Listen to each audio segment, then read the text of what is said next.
Welcome to the third Penfolds Vintage Years event at the Hospital Club.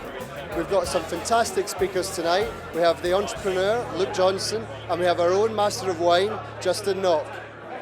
It's obviously a unique event and it brings together the parallel successes in winemaking with those in the world of business. As you know, Penfolds is one of Australia's most historic and iconic premium wines, delivers a number of outstanding vintages and consistently fantastic wines. It gives me great pleasure to introduce our headline speaker. He's a business icon and he's helped change the face of the British restaurant scene. He's had phenomenal success and tonight he's going to reveal his vintage year and some of the secrets of his success. So if you please, a round of applause for Luke Johnson. Good evening. My vintage year was 1993. That was the year that my career changed, and really for me everything changed. It was also the year the recession ended, and it was the year, together with partners, I took control of a business called Pizza Express, and suddenly all the possibilities of life as an entrepreneur appeared in view. Now that journey as an entrepreneur really started when I was 18, 13 years prior to my vintage year, 1980, because it was then that I first tasted the possibilities and the joys of being an entrepreneur, in fact by accident. I was studying medicine and I was all set to pursue a career as a doctor, and friends and I were holding fairly riotous parties at my rooms at Magdalen College, Oxford, and the dean there, gentleman in charge of discipline, said that if we continued to hold these parties, then I would be sent down. So I came up with the idea of switching venues from my rooms to a local nightclub for our parties, and my colleague thought of charging guests on the door while the club took the bar money. And on the opening night of our first night, I arrived 20 minutes early, and there was already a queue. And in that moment, I knew that's what I wanted to do with my life. I wanted to spend my career building businesses as an owner. Now, you might fail to get a job, you might miss a deal, you might be defeated in a contract race, you might lose money on an investment. But I think you must always remember in business that no one triumphs every time, and that the more attempts you make, the more reverses you will suffer, but that also the more victories you will enjoy. Now, in early 1993, coming back to my vintage year, I became chairman of Pizza Express. It was even then a fabulous brand, but underexploited. It had only a dozen or so company-owned branches and about 20 or so franchise branches. We took the company public at 40p, and the shares rose over the next few years to peak at about £9.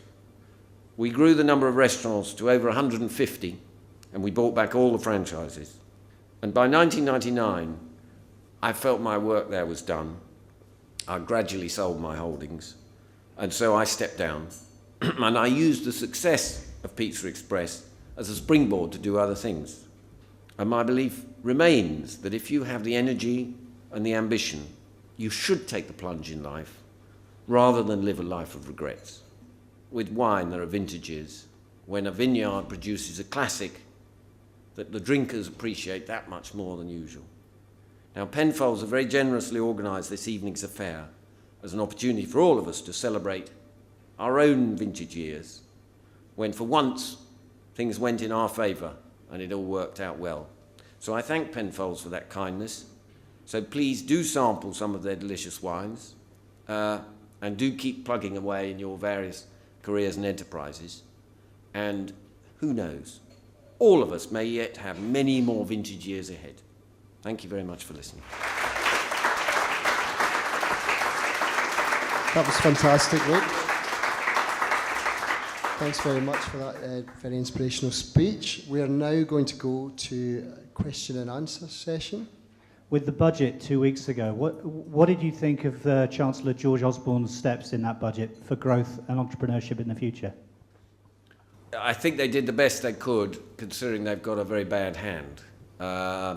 There's no doubt that They are severely constrained by the public finances, and doing things like dramatically lowering tax will be very difficult for the foreseeable future. They're making all the right noises. I think those businesses that essentially are unable to afford a full-blown human resources department need special dispensations in order that they be unfettered to hire, because I think that will encourage companies and entrepreneurs to employ people rather than outsource or ship the jobs abroad, which is the risk. Hi Luke. Can you tell me, what do you think needs to change to shatter the glass ceiling for women in business? I am very encouraged. I think firstly there are many more role models. So there's the Martha Lane Foxes and the L.K. Bennetts and all the other female entrepreneurs there that weren't around 20 years ago. When I went recently to the Oxford Entrepreneurs Society, I would say at least 30 or maybe even 40% of the people in the room were female. And I believe that, especially amongst the younger generation, those coming up, there will be many more female entrepreneurs than there used to be. I'm sure for many people in this room, what you've achieved serves as a real inspiration. Who, when you were cutting your teeth in business, was your role model? Well, the bearded one himself, Branson, I went to see him when I was 18 because I'd heard about it. He wasn't very famous then, and I bullshitted my way into getting a gig as a would-be student journalist for the newspaper, and used it as an excuse to go and meet him. And the thing was, he was having so much fun, and I thought, damn, this looks good. This is what I've got to do. I think if you go back, not that I ever met him, but someone like Thomas Edison is, I think, throughout history, the innovator and entrepreneur that I've most admired. An extraordinary capacity for work and innovation that I think has almost never been paralleled. Hey, was there a time before you were 30 which you thought about giving up and sticking at a 9 till 5? If so, why didn't you choose that? Well, I did work for other people till I was about 26, and I quite enjoyed it. I learned a bit. The truth was, I think I was in denial, and I was sort of lying to myself. I was working weekends, evenings, doing my own, moonlighting activities, but they were a poor substitute. And certainly throughout my 20s, I would say, I was sort of tearing my hair out thinking, where's the great idea? How am I going to have a breakthrough? What's going to make the difference for me? And I was very frustrated and, somewhat disappointed with myself, I suppose, if truth be told. I was ticking over, but not firing on all cylinders. And as I say, it was this vintage year of 1993 when everything changed for me. And I was very fortunate. Thanks, Luke. That was terrific. Thanks for all your questions and able answers. To thank you for your vintage year in 1993, we've got a token, which is Penfolds Grange from 1993. So you can enjoy that. Don't drink it all at once.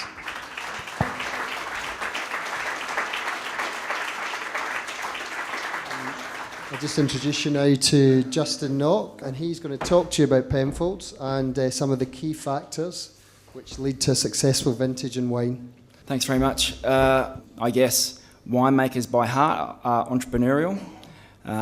If you have a belief that you're making something that you feel tastes good and is a quality product and worth drinking, it can be quite a leap of imagination to believe that other people will also believe that what you're making is worth drinking as well. We've got some lovely whites. The whites from Australia are gorgeous at the moment. They're fresher than they ever have been. If you think Australian Chardonnay is big and oaky and overblown, it's completely passé. Australian Chardonnay is much more fine and delicate and elegant than it ever has been, and far more worthy of your attention than Chardonnays from a lot of other parts of the world.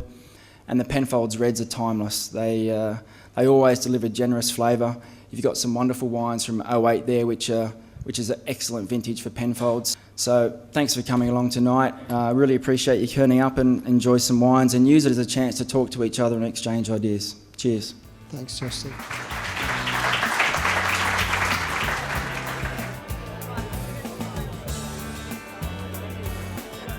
Well, obviously the wine was excellent. Venue's good. Loving the handout as well, really good. Just generally quite a nice evening. As an Australian, it's lovely to see Penfolds being so brought out to be a wonderful wine, and I feel as an Australian we need to educate them on the wine front. We do good wines. Well, I thought it was a stellar evening with two fantastic speakers, and I obviously enjoyed the wines immensely, and yeah, I had a cracking time.